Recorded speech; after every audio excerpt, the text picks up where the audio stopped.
Hey everybody, how's it going? I am back with another brand new video here for you guys.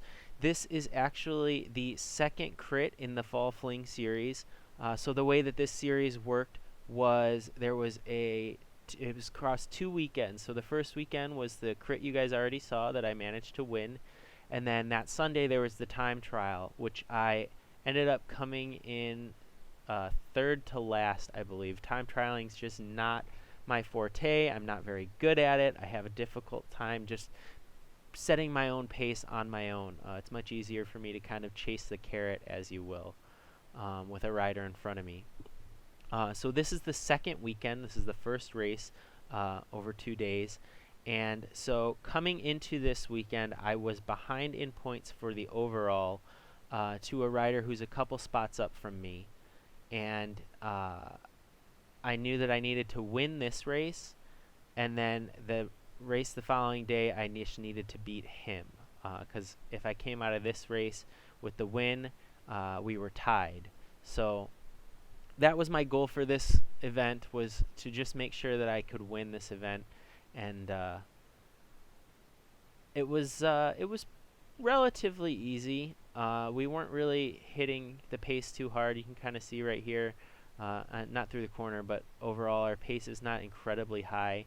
But right here, a guy does go off the front. And what was interesting about this race is it was a mixed race. So it was Category 4 and then Category 4 Masters.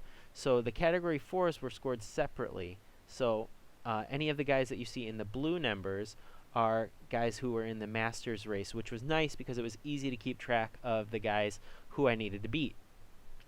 So a guy does start going off the front here, and I noticed that it is a Masters racer.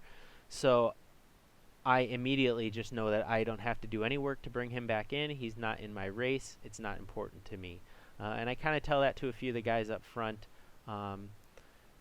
The guy who is in the lead is right there on the left in the blue and the black, the light blue and the black. So he was who I needed to beat. And it was really nice that I was just able to sit in and kind of wait for the other guys to do the work. Now, what ends up happening is that guy who goes off the front actually wins the whole thing. He stayed off the front in the break by himself for the whole 45 minutes, which big props to him. That was a great effort. And for me, and for the other Cat 4 riders, we were kind of controlling the front of the group, and we had no reason to chase that guy. So I think it was a little bit easier for him to get away because we weren't about to put any effort in that we didn't need to. Because, like I said, he wasn't in our race.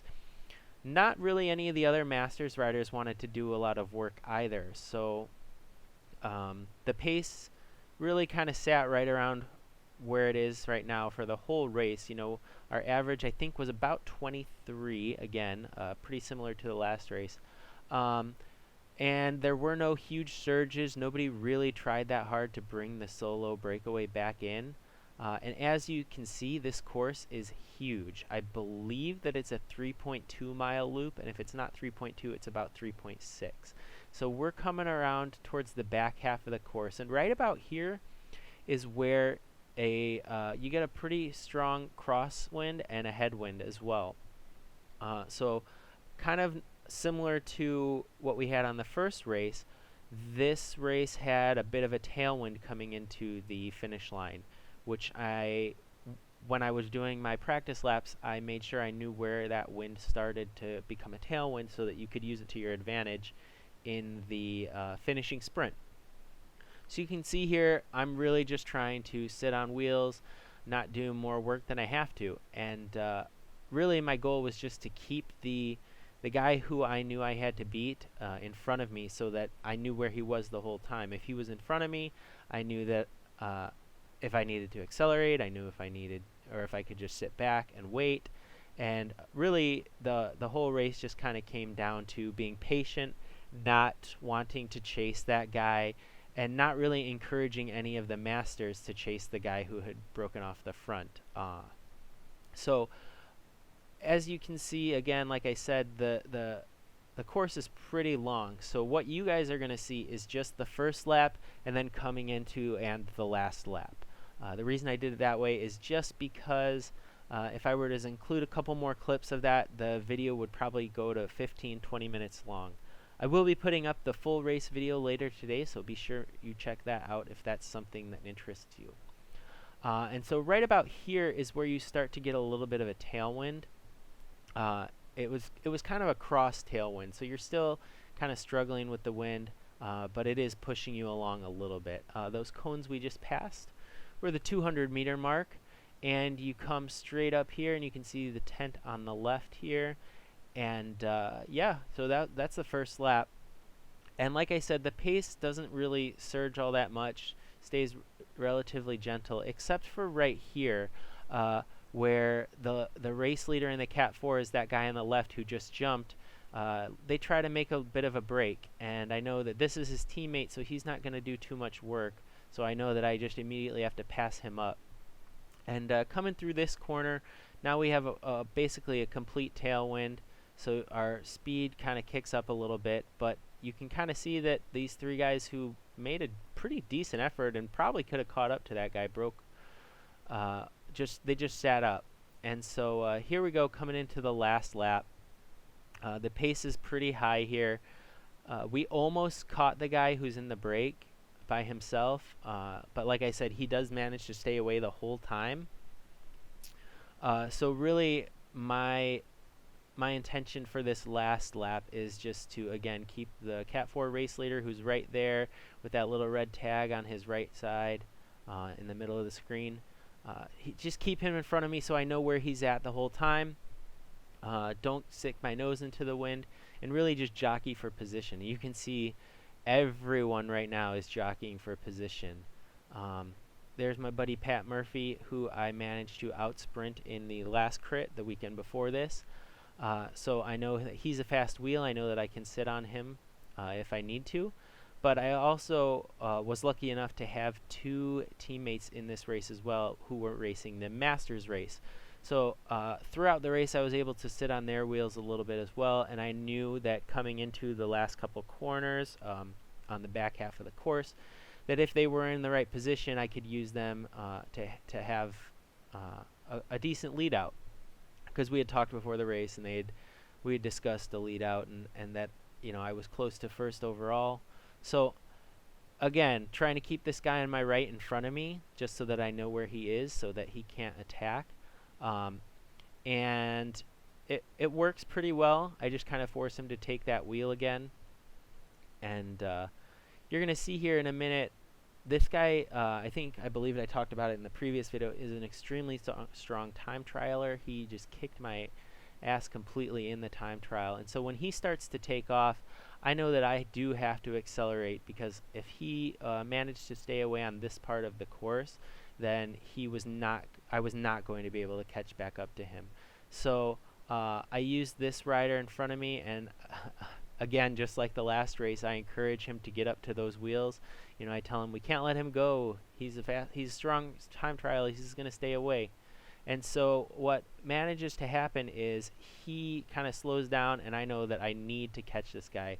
So I pass up this rider here who tried to brake, and I get on Tim's wheel, and I know that I have to stay on his wheel. You can see my heart rate is super high right now. So I'm hoping as soon as I can get onto Tim's wheel that he's not going to put in another strong effort like that, and I can just kind of sit on him and get the draft. And he does look back, and he sees that I'm on him, and right behind me was probably about 4 or 5 other riders. So he does kind of see that he didn't really get away, and he sits up, which was perfect for me, because at this point I needed that little bit of recovery in order to be able to compose myself for the final sprint. So again, I'm just kind of trying to stick him out in the wind. He just made a huge effort, so if I can keep Tim in front of me and keep him in the wind, then it's going to just benefit me more, because I know that I'm going to be able to put in a bigger effort than he is, because I'll have saved more energy. So a couple more guys start to take the front of the pack, and we do pick up the speed. My teammate Mick here, he had come by me and asked me if I wanted to try and work a lead out in. I told him absolutely. So I get behind his wheel, and really I know that those guys on the left there are the Masters riders. So again, just keeping my eye on the color of the number, making sure that I know who's who, making sure that I know who I have to beat and who I can just let go. We come into the final corners here. They're not even really corners, just kind of sweeping turns. But I'm just trying to stay out of the wind, do as little work as possible so that I have as much energy as I can for that final sprint. You can kind of see here, everybody's surging around, trying to jockey for position. I know that if I can stay to the outside, that would be ideal because I really don't want to get boxed in. This tower guy here actually was kind of all over the place, and he ends up knocking Pat's wheel, if you saw it there on the right hand side.